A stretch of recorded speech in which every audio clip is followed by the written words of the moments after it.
So hello everybody, welcome to another video. So guys, पहले तो बहुत बहुत सॉरी कि काफ़ी दिनों बाद इस पे एक वीडियो डाल रहा हूँ, बट दिस ईयर मैंने एक रेजोल्यूशन बनाया है एंड आई प्रॉमिस मैं कभी ब्रेक नहीं करूँगा।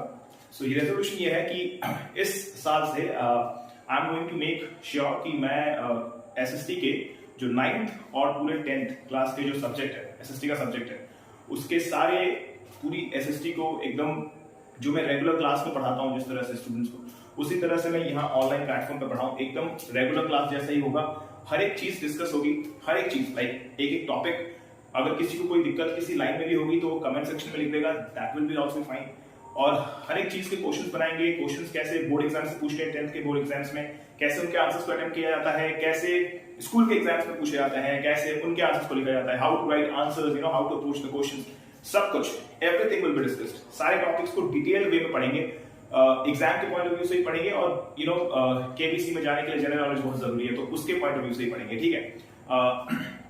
सो यही कुछ बोलना था before we start the video. मैंने सोचा था कुछ चीजें बता दूं। इस वीडियो में basically we are going to first I am going to start with the 9th class, ठीक है। 9th क्लास की ज्योग्राफी पढ़ेंगे बिकॉज पूरी सोशल साइंस में मेरे को पर्सनली काफी अच्छी लगती है। वैसे अच्छी तो पूरी लगती है, सोशल साइंस है ही मजेदार। जिसको मजेदार लगता है उसको मस्त थम्स अप, जिसको नहीं लगता उसको लगेगा, मतलब मैं कोशिश तो पूरी करूंगा कि लग जाए, और जिसको मीडियम का लगता है उसको भी बहुत अच्छे वो लग जाएगा, ठीक है। सो इस क्लास में we are going to start with 9th class, और 9th क्लास की ज्योग्राफी से करेंगे। देखो मैंने समय बचाने के लिए ना यहाँ पे हेडिंग डाल दी है, या how cool I am, right. So तो इस वीडियो में we will start with 9th class की ज्योग्राफी फर्स्ट, ठीक है। ज्योग्राफी के पहले चैप्टर को डिस्कस करेंगे, फिर उसके बाद जैसे जैसे खत्म होता है will move on to civics, फिर उसके बाद इकोनॉमिक्स, फिर will go to history, and कोशिश करेंगे कि एसएसटी को एक बहुत मस्त तरीके से एंजॉय करके पढ़ें। विल मेक श्योर कि this becomes a fun, a full time fun, ठीक है।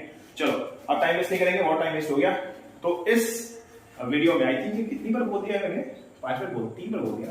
तो we will start with geography, ठीक है। ज्योग्राफी के पहला चैप्टर का नाम लिखा है मैंने टाइम बचाने के लिए, so how cool I M, I know. तो चैप्टर का नाम क्या है? इंडिया साइज एंड लोकेशन, ठीक है। सब लोगों ने किताब देखी होगी, आई थिंक सबका स्कूल शुरू हो गया होगा, तो सब लोगों ने देखा होगा कि इंडिया साइज एंड लोकेशन जो है वो 3 या 4 ही पेज का है। तो इंपॉर्टेंट ये नहीं है कि वो 3-4 पेज का है, इंपॉर्टेंट ये है कि जो एग्जाम्स में क्वेश्चन आएंगे वो तो अपन कर लेंगे, इसको पूरा पढ़ने के बाद लगेगा भाई कुछ नहीं है, लेकिन मजा कब आता है? मजा तब आता है ना चीजों को समझा जाए, ठीक है। तो मेरे अंदर थोड़ा कीड़ा है कि जब मैं चीजें पढ़ाता हूँ ना तो कोशिश करता हूँ कि थोड़ा घुस जाऊं, थोड़ा सर्जरी करेंगे आराम से। तो ये चैप्टर को शुरू करेंगे हम थोड़े कुछ कॉन्सेप्ट से जो तुम्हारी किताब में नहीं mention है, ठीक है। लेकिन एक चीज यहाँ एक और बहुत इंपॉर्टेंट चीज कि ये एक रेगुलर क्लास की वीडियोस टाइप है, तो कोशिश करना कि सब लोग इसे टाइम पास के लिए मत देखना। Take a copy, take a book, कुछ डेटा बचा देना यार, इतना यूट्यूब यूज करते हो, कुछ डेटा बचा के ये भी वीडियोस देख लेना, और फिर उसको जो मैं यहाँ लिखवा रहा हूँ you have to write it down in the notebook, ठीक है, and you have to save it. So इससे क्या होगा ना, जितनी भी चीजें हम यहाँ कर रहे हैं सारी एकदम डिटेल्ड वे में तुम्हें कॉन्साइजली पूरा याद हो जाएगा, ठीक है।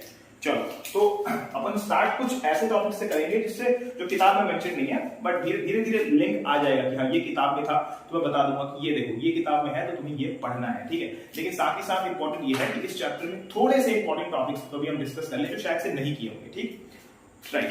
देखो चैप्टर इंडिया के बारे में, ठीक है। इंडिया मतलब क्या भाई? इंडिया मतलब भारत। इंडिया के और तो क्या नाम हो सकता है? इंडिया मतलब भारत, ओके। और क्या नाम हो सकता है बताओ? What can be the name? Bharat, एक तो हिंदुस्तान है, इसको मैं हिंदी में लिख इंग्लिश में लिखता हूँ, एक हिंदुस्तान है। Anything else? You have something called Aryavrat.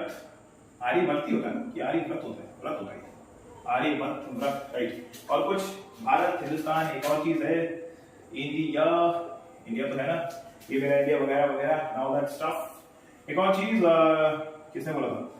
Jambu द्वीप भी कहते हैं इसे, जम्बू द्वीप भी कहते हैं इसे, ठीक है, जम्बू द्वीप भी कहते हैं। सो और कुछ और क्या क्या चीजें हैं भाई इंडिया के बारे में, और क्या बता सकते हो? भगवान यहाँ पैदा हुए थे, वाह, जय श्री राम।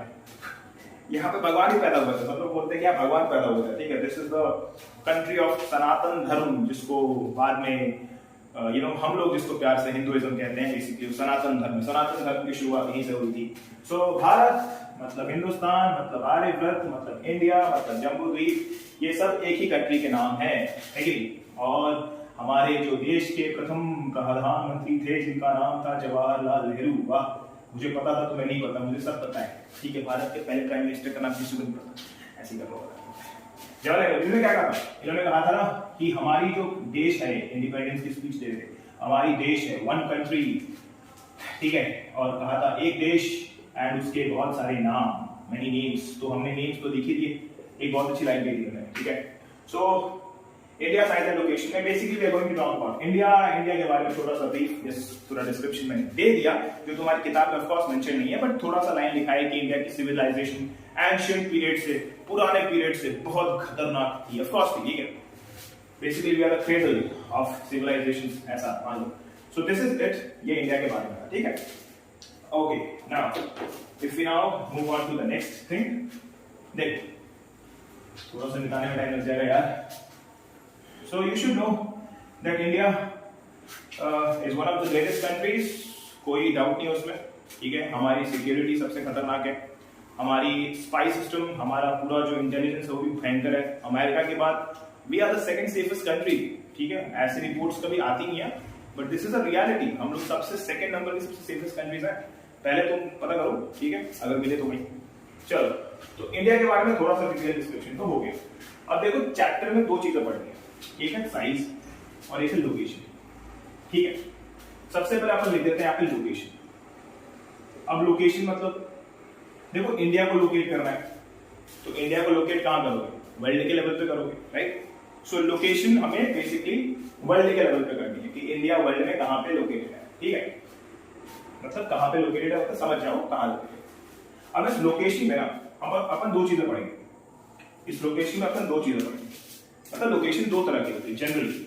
एक होती है जियोमेट्रिकल, एक होती है जियोमेट्रिकल लोकेशन, और एक लोकेशन होती है geo political. So basically locations are also of two types, one is geometrical, other is geo political. ठीक है, तुम चाहो तो ऐसे उतार सकते हो, राइट? किताब में ये टर्म्स मेंशन नहीं है, बट जियोमेट्रिकल लोकेशन क्या होती है उसके बारे में थोड़ा सा दिया हुआ है। अब देखो, पहले आ जाओ जियोमेट्रिकल लोकेशन। तो जियोमेट्रिकल लोकेशन मतलब क्या होता है, इसको सरल भाषा में क्या कहते हैं, ऐसा लिख सकते हो, location which is shown with the help of क्या, लैटिट्यूड्स। एक टर्म तुम्हारे किताब में दिया हुआ है, लैटिट्यूडल और लॉन्गिट्यूडल एक्सटेंशंस ऑफ इंडिया। किताब को देखना, ठीक है?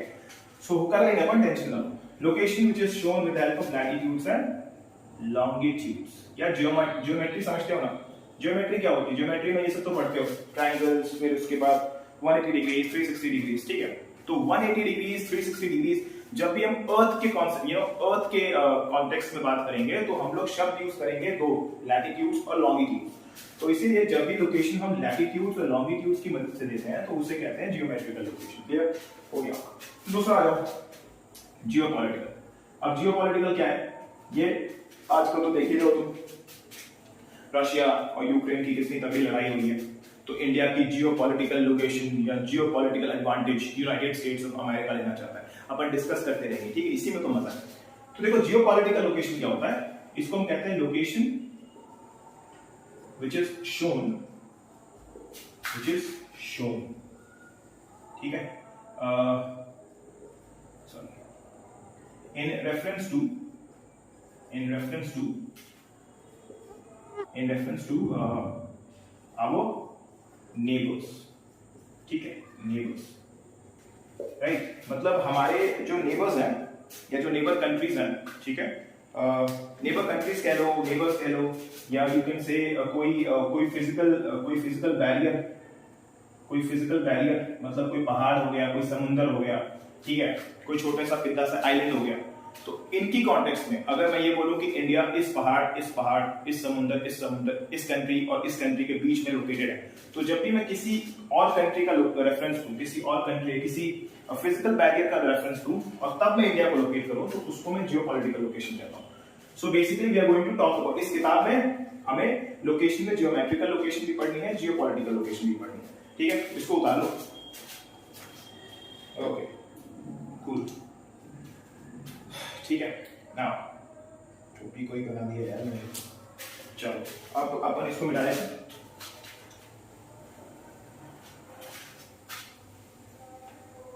यार कुछ लोगों को डेफिनेटली थोड़ा सा अजीब लगेगा कि सर तो यार चीजें मेंशन भी नहीं है तभी पढ़ा रहे हैं, बट ऐसा नहीं है। देखो ये वीडियोस बेसिकली एक पूरी डिटेल्ड वीडियो है। लास्ट में जब अपन एग्जाम्स के लिए रिवाइज करेंगे तब मैं छोटी छोटी वीडियोस भी डाल दूंगा जहां पे सिर्फ एग्जाम रिलेटेड क्वेश्चंस को ही मैं टच करूंगा।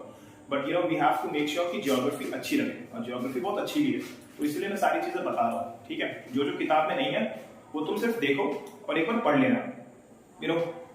देवी और सज्जनों, अरे क्या बात है, केबी सीख ले देख लो, लेकिन तभी बहुत अच्छा लगेगा। ठीक है, चलो तो सबसे पहले अपन शुरू करते हैं जियोमेट्रिकल लोकेशन।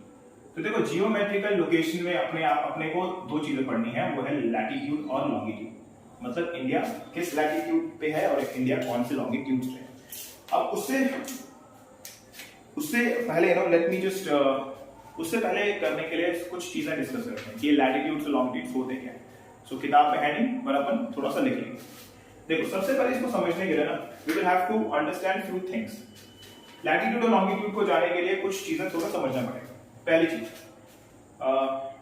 चीज हमें समझनी पड़ेगी, ऐसे नहीं है पहला क्या है, शेप। सबसे पहले हमें देखना पड़ेगा shape of earth. Shape of earth क्या है, किसी को पता व्हाट इज द शेप? मेरे पास तो ग्लोब है नहीं, लाना पड़ेगा क्या? तो what is the shape of earth?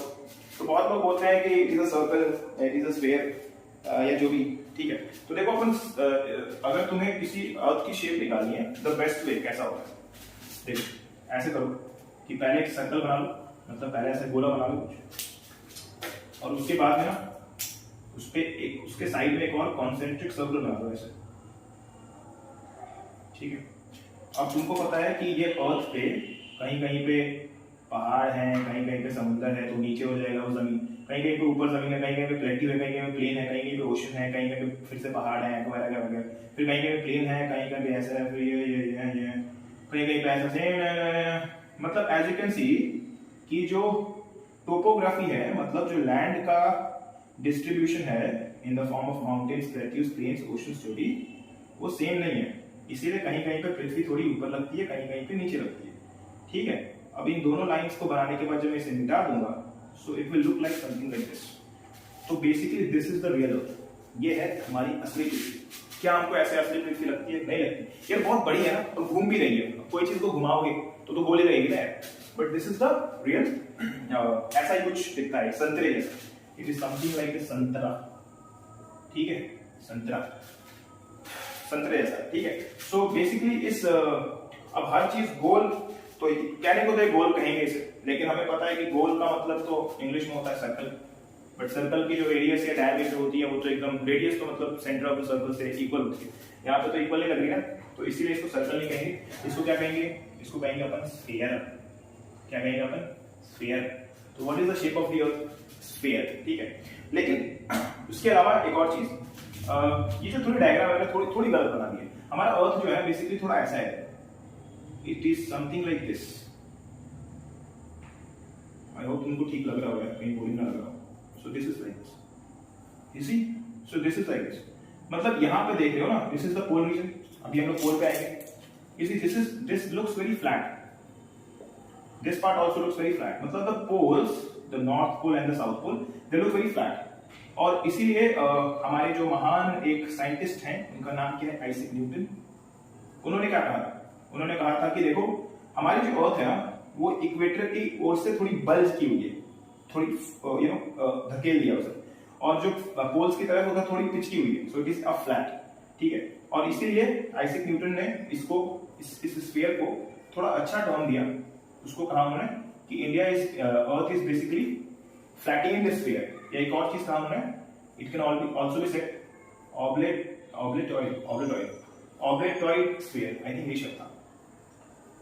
ठीक है, अब भाई तुम लोग इतना तो याद रखोगे नहीं, बस तुम्हें चीजें याद रखनी है कि ऐसा फ्लैट है। सो दिस इज ट्रू कि इंडिया वर्ल्ड ग्लोब अर्थ जो है फ्लैट है पोल्स पे। ठीक है, और इस फ्लैटेंड स्फीयर को अगर कोई चीज सबसे अच्छे से डिस्क्राइब कर सकती है, जो सबको याद हो, मतलब अगर तुम चाहो कि इस पूरे फ्लैटेंड स्फीयर, मतलब जो अर्थ का जो रियल शेप है, उसको अगर तुम एक वर्ड में बताना चाहो तो the best word would be geoid. तो इसीलिए हम क्या कह सकते हैं, what is the shape of the earth? In simple words you can say it is geoid. क्या कह सकते हैं? It is geoid. Yes, but answer करो। ठीक है, चलो ये उतार लो। So this is basically the shape of the earth. ठीक है, कर लो। चलो हो गया, इसको मिटा देते हैं अपन, नेक्स्ट मूव करते हैं। भाई बहुत सारी चीजें बतानी है भाई। तो ये तुम्हारी किताब में है नहीं, तो डोंट वरी, इसको सिर्फ एक बार देखना, एंजॉय करो। जो एग्जाम्स में आएंगे अपन बता देंगे। एग्जाम्स में जो बोलूंगा ना वही आएगा, चाहे कोई किसी भी स्कूल में, ठीक है, इंडिया के किसी भी स्कूल में एग्जाम्स में वही आएगा जो अपन यहाँ करेंगे। ठीक है, बट अपन पहले समझ लेते हैं सब कुछ। अब देखो, सबने ग्लोब देखा है। सो यू सी, ग्लोब थोड़ा ऐसा होता है, इट इज थोड़ा टेढ़ा होता है। मतलब मैं बना लिया, उसको बनाने नहीं आया, सॉरी। ग्लोब कैसा होता है? थोड़ा सा टेढ़ा होता है। हर साल को बनाता हूँ, ठीक है, हो गया। देखा होगा ना सबने, ग्लोब थोड़ा सा टेढ़ा, यार ग्लोब थोड़ा सा टेढ़ा होता है, ऐसे कुछ ऐसे ही होता है, यहाँ पे ऐसे झुका होता है और ऐसे यहाँ से एक ऐसी चीजें होती हैं, इसको पकड़ी हुई होती है एक्सिस पे। ठीक है, अरे बाप रे, टेढ़ा बन गया, थोड़ा एडजस्ट कर ले। ठीक है, ऐसा कुछ होता है ग्लोब। आपको ये बताएगा कि ग्लोब टेढ़ा क्यों होता है। What is the globe? Globe क्या होगा? What is the globe? तो देखो, ग्लोब का सिंपल सा डेफिनेशन है, टेढ़ा क्या है? We will say कि it is a miniature form of Earth। मतलब अर्थ ना हमारे स्पेस में ऐसा ही है, अर्थ इसी एक्सिस पे घूमता है, अर्थ ना इसी एक्सिस पे घूमता है। ठीक है, ऐसे घूम रहा है, ऐसे। हम लोग कैसे पढ़ते हैं? हम लोग पढ़ते हैं भाई ये है और ये रहा तुम्हारा नॉर्थ पोल, ये रहा तुम्हारा साउथ पोल। हम पढ़ते हैं ऐसे ऐसे घूमता है, ऐसे नहीं। Earth is rotating like this, इसकी एक्सिस ये है, और इसी रियल एक्सिस को दिखाने के लिए ग्लोब को बनाया गया। Globe is a miniature form of the अर्थ, जो रियल अर्थ को एक छोटे से फॉर्म में दिखाता है। ठीक है, इसलिए वो टेढ़ा है। लेकिन अगर मान लो कि हम लोग इसको अगर ऐसा बनाने के बाद ऐसा पढ़ने लगे, तो अपन कैसे पढ़ेंगे? तो सही से, ठीक है, तो अपन अगर ऐसा पढ़ेंगे ना, तो अपन क्या कर लेंगे? पुष्पा हो जाएगा, पुष्पा हो जाएगा। ठीक, कौन सा गाना है? तेरी फ्री वैली है, तो पुष्पा हो जाएगा, वैसे हो जाएगा। तो अपन को अब अपने बचपन में थोड़ी कमर की दर्द देखा जाता है, तो इसलिए हमने क्या किया, हम लोग उसको पढ़ने के लिए क्या करते हैं, हम उसको पढ़ने के लिए भाई टेढ़ा करके सीधा कर देते हैं। चलो भाई सीधे करो, ठीक है ना। तो देखो, जो अब एक और चीज याद, जो असली आया, इसको बनाए दो यार ठीक से,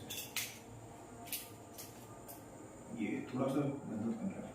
देखो, जो असली एक्सिस है वो यहाँ पे, असली पोल यहाँ पे, दिस इज द, ये रियल एक्सिस है ना, और हमने इसको ऐसे कर दिया। हमने बोला पढ़ने के लिए थोड़ी बेकार में तेरी झलक श्रीवल्ली वाला गाना कहीं हमारा रियल ना हो जाए, तो हमने क्या किया, उसको सीधे करके पढ़ते हैं। तो हम नॉर्थ पोल ये मानते हैं, साउथ पोल ये मानते हैं सिर्फ किताबों में, बट एक्चुअली होता क्या है, ये होता है ना। सो ये जो असली वाला जो नॉर्थ पोल है, इसको हम लोग कहते हैं ट्रू नॉर्थ पोल, इसको कहते हैं TNT, ट्रू नॉर्थ पोल। इसे कहते हैं TSP, ट्रू साउथ पोल। और जो नकली वाला है, उसको हम लोग, और जो नकली वाला जो हम लोग किताबों बनाते हैं, इसको हम लोग कहते हैं ज्योग्राफिकल नॉर्थ पोल या GNP, इसको हम कहते हैं ज्योग्राफिकल नॉर्थ पोल। ठीक है, इसे हम कहते हैं GSP, geographical south pole. Done. अब क्वेश्चन देखो एक और चीज, कि जो सही वाला नॉर्थ पोल है और जो हम पढ़ते वाले नॉर्थ पोल है, उसके बीच में कितने डिग्री का टिल्ट है? ये क्या है? देखो, असली में एक्चुअली हम ऐसा है ना, लेकिन हम तो ऐसे एक्चुअली हम झुके हुए हैं ना असली में, तो दिस इज कॉल्ड टिल्ट। ये झुका हुआ है ना, झुकाव, ये झुकाव कितने एंगल, कितने डिग्री का एंगल बनाता है? 23.5 डिग्री का। और ये जो, इसे इंग्लिश में क्या कहते हैं? टिल्ट। क्या कहते हैं? टिल्ट। तो टिल्ट बहुत इंपॉर्टेंट है, मतलब समझ लो कि टिल्ट अगर नहीं होता ना तो अपन गए थे। अब मैं ऐसा क्यों कह रहा हूँ, इसको कमेंट सेक्शन में लिखना, why is tilt very important, earth पे टिल्ट क्यों इंपॉर्टेंट है। ठीक है, मैं ऐसा क्यों कह रहा हूँ इंडिया के लिए। तो बेसिकली 23.5 डिग्री पे एक्चुअली जो हम पढ़ते हैं, तो रियल में जो अर्थ है टिल्टेड है। ठीक है, 23.5 डिग्री का एंगल। अंडरस्टूड? चलो ये भी नोट कर लो, ये भी इंपॉर्टेंट था, किताब में ये भी नहीं है, डोंट वरी। अपन तुम लोग सोच रहे होगे भाई कि कितना एक्स्ट्रा पढ़ा रहे हो। एक्स्ट्रा नहीं यार, ये कुछ चीजें हैं जो 9th क्लास के स्टूडेंट को आनी चाहिए, मतलब मुझे तो लगता है कि आनी चाहिए। ठीक है, चलो अब देखो, अब हम लोग यहाँ पे ज्योमेट्रिकल लोकेशन में आते हैं। दो लाइंस पे, दो लाइंस कौन कौन सी थी भाई? दो चीज, एक थी लैटिट्यूड्स और एक थी लॉन्गिट्यूड्स। ठीक है, अब देखो तुमने हमने हम लोग ऐसे ही बना रहे हैं, ठीक है, we are making it like this. ठीक है, ये हो गया हमारा नॉर्थ पोल जो हम लोग मानते हैं, ये हो गया हमारा साउथ पोल। ठीक है, अब तुमने अर्थ पे बना दिया। अब यार तुम लोगों को, तुमने सुना होगा ना जीपीएस, ग्लोबल पोजिशनिंग सिस्टम। एक मिसाइल निकलती है और हवा में जाके अपने टारगेट पे लगती है, तो टारगेट पे पहुंचती कैसे भाई? कैसे उस मिसाइल को पता है कि मुझे वहीं जाके हिट करना है, राइट? तो अर्थ तो हमने ग्लोब के जरिए समझ लिया, लेकिन ग्लोब को अब हमें कुछ ऐसा करना पड़ेगा कि हम ग्लोब की हर एक लोकेशन को पता कर पाए, क्योंकि चैप्टर तो फाइनली लोकेशन पे है। तो ग्लोब में तो आप कहीं भी हो सकते हो ना, कोई यहाँ पे है, कोई यहाँ पे है, तो यहाँ से ये बंदा फोन करके बोलेगा मैं कहाँ हूँ, तो फिर कैसे, मतलब पता तो चलना चाहिए ना। तो इस इंपॉर्टेंट होता है कि ग्लोब को समझने के बाद उसकी लोकेशन समझो आप। और हमने मैथ्स में ग्राफ के पेपर में पढ़ा है कि दो तरह की लाइंस होती है, और हम जब कभी भी एक्स एक्सिस और वाई एक्सिस बनाते हैं तो हम जहां पे दो लाइंस इंटरसेक्ट करते हैं हम बोलते हैं कि यही वाला पॉइंट है। तो उसी on similar ground we have to ensure कि ग्लोब पे भी ना लोकेशन करने के लिए हम कुछ दो लाइंस की इंटरसेक्शन कर पाए। सबसे जरूरी है कि नहीं, खुद ही बताओ। अगर आपको लोकेट करना है किसी पॉइंट को, और तो आपको कम से कम दो लाइंस चाहिए, है ग्राफ में होता है कि। सो इसीलिए हमने ग्लोब को दो तरह के लाइंस में बांट दिया। अब ये लाइंस है नहीं, ये इमेजिनरी लाइंस है, अंडरस्टूड? ये लाइंस है नहीं बट ये इमेजिनरी लाइंस है, ठीक है। वो दो लाइंस कौन सी हैं? एक तो ऐसी है, ठीक है, कैसी? लेटी हुई। अब लेटी हुई मतलब लैट मतलब फ्लैट हो जाओ, ठीक है। और दूसरी क्या होगी? दूसरी होगी, अब ये तुमने बोला कि खड़ा होगा तो यहाँ पे कैट हो जाएगा, अब कटरीना कैफ थोड़ी है, यहाँ ये हो जाएगी लॉन्ग। अभी लॉन्ग इसलिए क्योंकि लॉन्ग होती है, पता करेंगे अपन। तो दो तरह की लाइंस है, हमने ग्लोब पे दो तरह की इमेजिनरी लाइंस बनाई। एक हम कहते हैं लैटिट्यूड, एक हम कहते हैं लॉन्गिट्यूड। क्यों किया? ताकि हम चीजों को, हम प्लेसेस को लोकेट कर पाए, ठीक है। क्लियर है कि नहीं? तो अगर अपन यहां चाहें लैटिट्यूड की डेफिनेशन लिखना तो क्या होगा? ये इमेजिनरी लाइन है, imaginary line drawn on a map, ठीक है, subtending an angle from the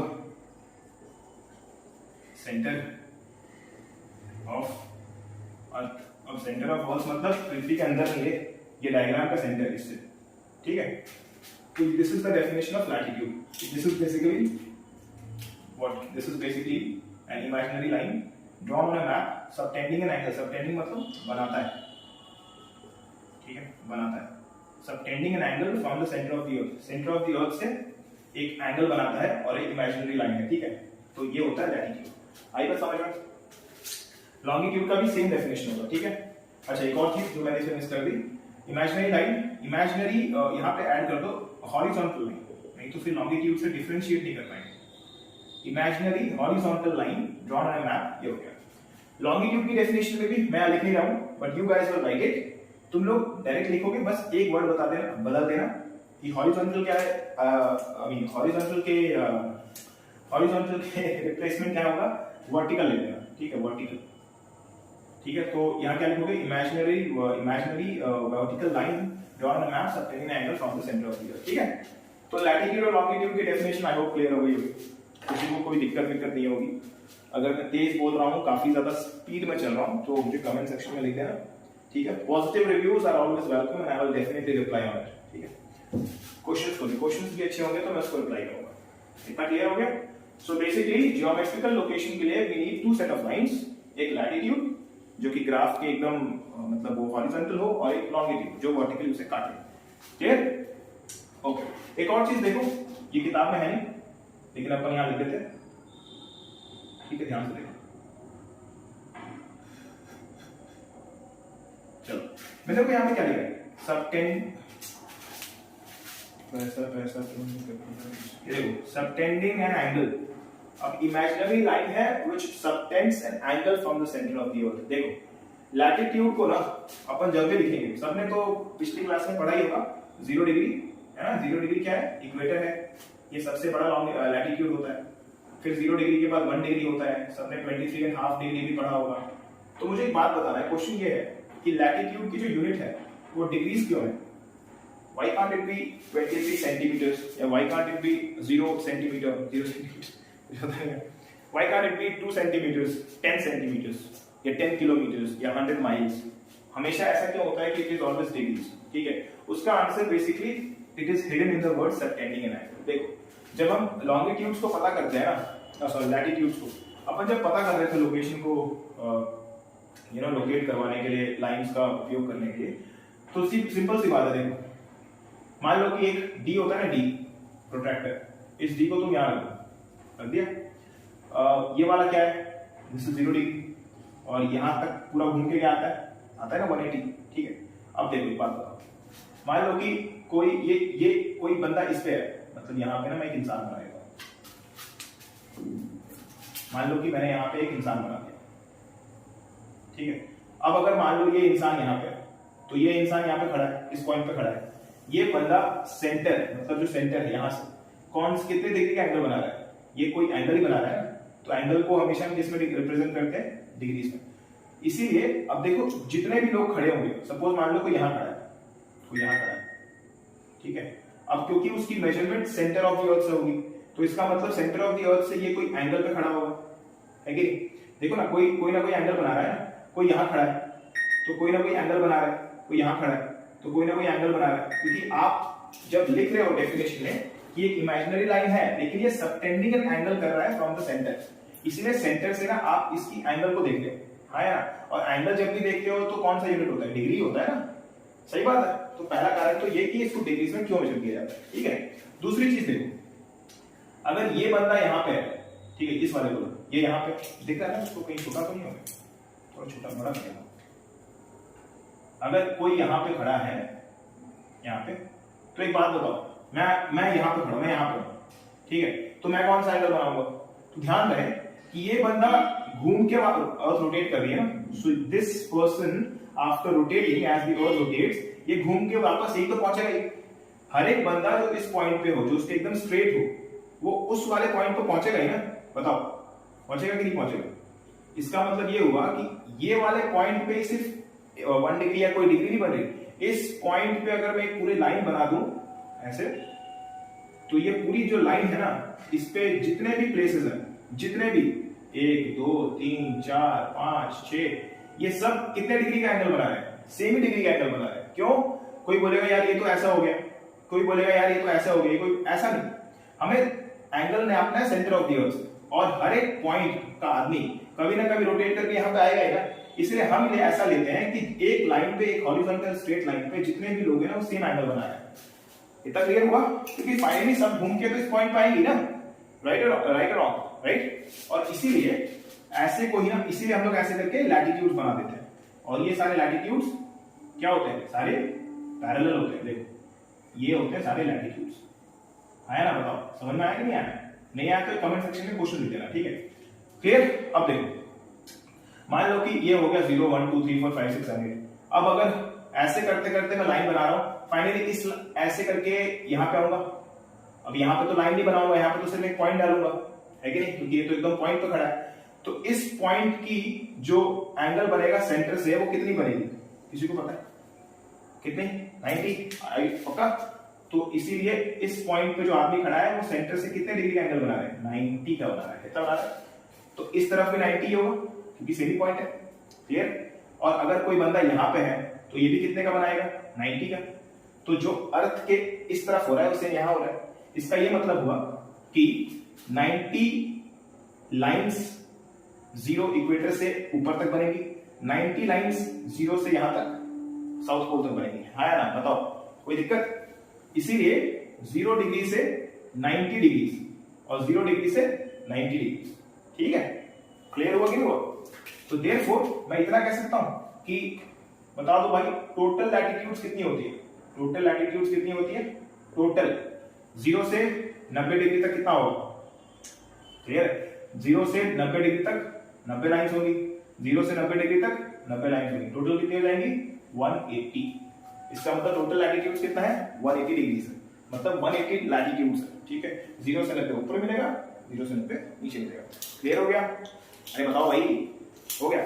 बहुत बढ़िया, चलो बहुत बढ़िया, इतना समझ में आ गया। सेम टू सेम चीज जो मैंने तुम्हें बोला कि ये पूरे जो डिग्रीज में क्यों आ रहे हैं लैटिट्यूड्स का जो यूनिट है वो लॉन्गिट्यूड में भी लागू होता है, तो अपन इसको एक्स्ट्रा नहीं करेंगे, इसी से समझ में आ गया। ठीक है, चलो इसको उतार लो एक बार, अगर तुम्हें डायग्राम समझ में आ रही है तो उतार लो।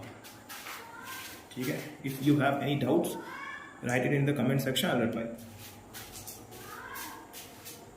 चलो क्लियर हो गया? मिटा लो, इसको मिटा देते हैं।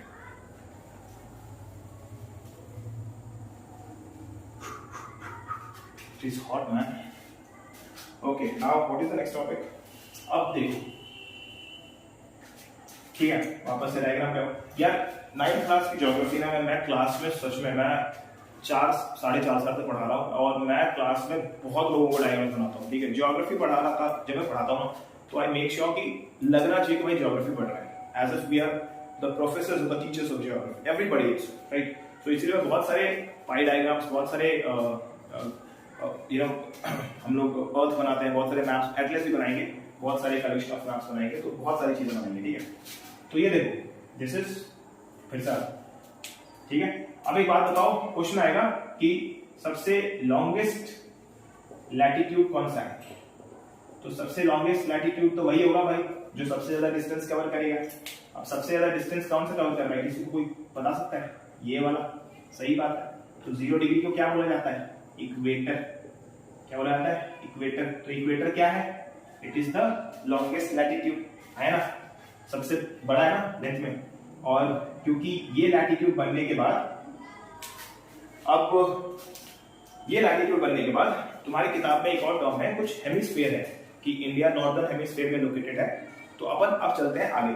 अब देखो, अगर अपन लैटिट्यूड बना लें तो एक बात बताओ मुझे, ये अर्थ पूरा स्फीयर, और अगर स्फीयर को तुम बीच से डिवाइड कर दो, सर्कल को डिवाइड करते हो बीच से, तो क्या बन जाता है?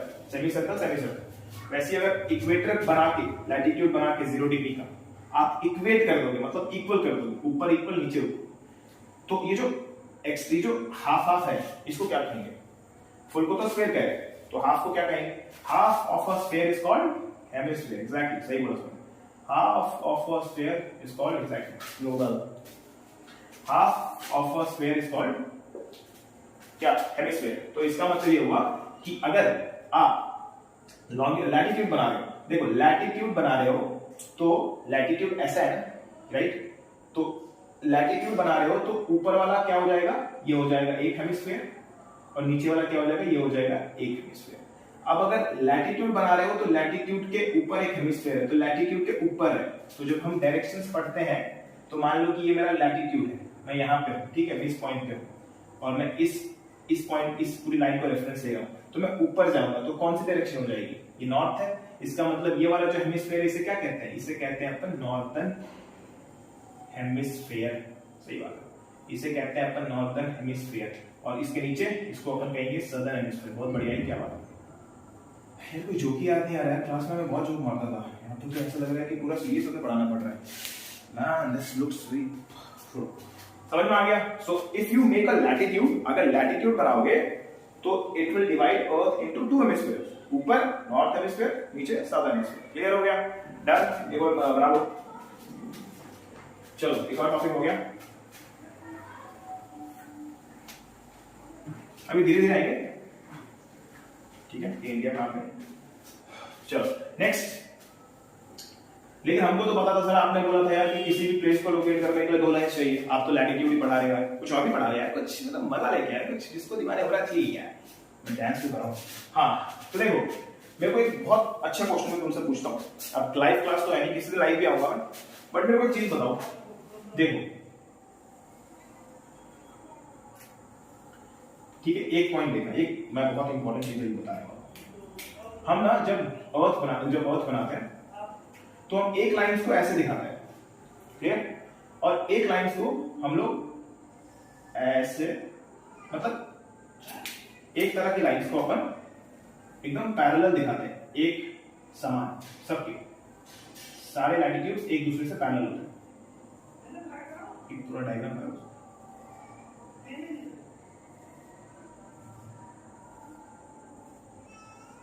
ठीक है। और जो दूसरी लाइन है, अब सब लोग सोच रहे होंगे दूसरी लाइन भी ऐसे दिखाओगे, नहीं ऐसा नहीं, ठीक है। दूसरी लाइन हम ऐसा दिखा सकते थे, लेकिन ना अभी मैं आगे बताऊंगा और तुम लोग पता करो ऐसा क्यों, आगे अपन डिस्कस करेंगे। देखो दूसरी लाइन को ना अपन ऐसे नहीं दिखाते, दूसरी लाइन को अपन ऐसा मतलब सॉरी ये थोड़ा टाइम जा रहा है तो वीडियो बहुत लंबी हो जाएगी। देखो दूसरी लाइन को अपन ऐसे दिखाते हैं, यहां से शुरू हुआ, यहां खत्म हुआ, शुरू हुआ, शुरू हुआ, खत्म हुआ, शुरू हुआ, खत्म हुआ, शुरू हुआ, खत्म हुआ, ऐसा कुछ। अब क्वेश्चन बहुत सारे लोगों के मन में ये आ रहा होगा कि सर दूसरी वाली लाइन को आपने पैरेलल नहीं बनाया, लॉन्गिट्यूड्स को पैरेलल नहीं बनाया, आपने ऐसा क्यों किया? तो उसका आंसर धीरे धीरे मिलेगा, ठीक है, अगले वीडियोस में। तो अभी तक मैं सिर्फ इतना बता रहा हूं कि लैटिट्यूड को अपन ऐसे दिखाते हैं, लॉन्गिट्यूड को अपन ऐसे दिखाते हैं, ठीक, इतना भी याद रखो, लॉन्गिट्यूड को अपन ऐसे दिखाते हैं। और सारी लॉन्गिट्यूड्स, एक और चीज, सारी लॉन्गिट्यूड्स एक पॉइंट से शुरू होके दूसरे पॉइंट पे मिलती है, क्लियर? एक पॉइंट से शुरू होके दूसरे पॉइंट पे मिलती है। देखो अब क्वेश्चन ये है कि क्या मुझे बताएगा कोई कि जब भी मैं लॉन्गिट्यूड की बात करूं तो सबसे लॉन्गेस्ट लॉन्गिट्यूड कौन सा होगा? ठीक है, इसको दिक्कत हो जाएगी, है ना, बहुत डिफिकल्ट। मतलब जब लैटिट्यूड आपने बनाया, ये जब लैटिट्यूड बनाया तो आपने लैटिट्यूड में इसको 0 डिग्री मान लिया कि ठीक है भाई, लैटिट्यूड की शुरुआत यहां से करेंगे, ऊपर 90 जाएगा, नीचे 90 जाएगा। मेरे को एक बात बताओ, अगर सारे लॉन्गिट्यूड एक पॉइंट से बन के दूसरे पॉइंट पे खत्म हो रहे हैं तो किस लॉन्गिट्यूड को, अब क्योंकि हमें लोकेशन करनी है, तो अगर ऐसा कोई लाइन है 0 डिग्री का, तो ऐसा भी कोई लाइन होना चाहिए 0 डिग्री का, होना चाहिए, नहीं बताओ? तो मैं क्वेश्चन ये पूछ रहा हूं कि यहां पे तो तुमने बता दिया कि ये सबसे लंबी थी, बीच से डिवाइड कर रही थी, तो तुमने बोला 0 इसको मान लेते, इसमें कोई दिक्कत नहीं हुई। हमारे जितने भी जियोफिजिसिस्ट थे या ज्योग्राफिस्ट थे या साइंटिस्ट थे, लेकिन इसमें दिक्कत है, इसमें 0 किसको माने? क्योंकि सारे तो एक ही पॉइंट से निकल के एक ही पॉइंट से जा रहे हैं। मतलब अगर तुम ग्लोब ले लोगे तो शुरू कहीं से भी करो, कहीं से भी शुरू करो, सारा तो बीच वाला रहेगा ना, समझ में आ रहा है? इस लॉन्गिट्यूड को बनाते वक्त 0 डिग्री किसको मानोगे? क्योंकि अगर आपको लोकेट करना है तो 0 डिग्री अगर लैटिट्यूड ले रहे हो तो 0 डिग्री लॉन्गिट्यूड पे लेना पड़ेगा। लेकिन दिक्कत यह है कि लॉन्गिट्यूड लोगे कैसे? क्योंकि लॉन्गिट्यूड तो सारे एक ही पॉइंट से शुरू हो रहे हैं, तो किसको आप 0 मानोगे? सारे तो बराबर लग रहे हैं, है कि नहीं? लॉन्गेस्ट लॉन्गिट्यूड पता नहीं चला, ये सुनो। तो तब क्या किया गया ना, फिर डिसाइड किया गया, देखो इस कंफ्यूजन को दूर करने के लिए ये डिसाइड किया गया कि एक काम करते हैं, वो लॉन्गिट्यूड को लो, वो लॉन्गिट्यूड को 0 डिग्री मानो, ठीक है, जो इससे होके जा रहा हो, ग्रीनविच ऑब्जर्वेटरी से, ठीक है, royal Greenwich observatory in London.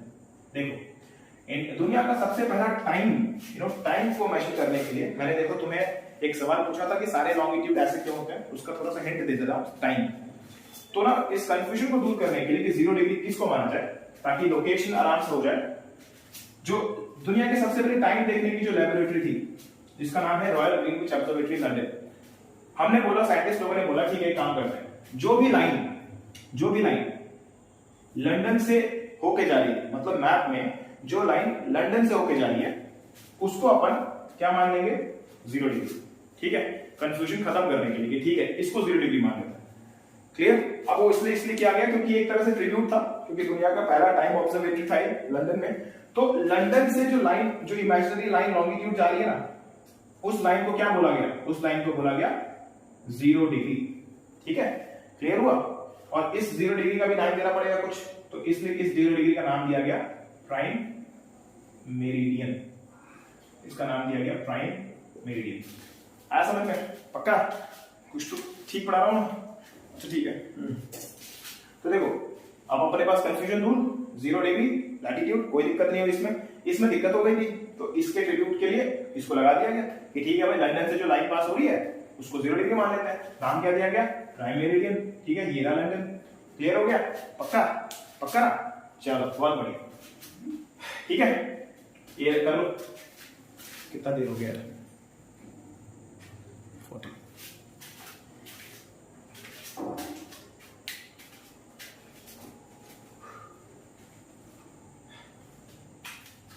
Okay, guys. See, it is already very late, and I think we have somehow extended this video to 40 minutes. I think this is बहुत ज़्यादा हो जाता है, काफी लोग जो हो जाएंगे थोड़े ऊब जाएंगे. So अभी के लिए इतना ही रखते हैं.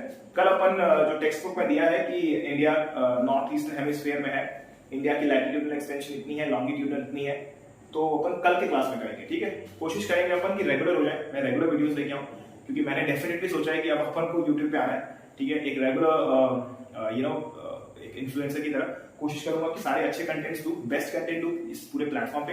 अच्छा लगे तो डेफिनेटली एक लाइक करना यार, सब्सक्राइब कर लो, शेयर करना अपने दोस्तों से, ताकि जो मैं 100, 200, 300 एक क्लास में पढ़ाता हूँ, ताकि अपन इसको और भी फैला पाए. ठीक है, और लाइक जरूर करना.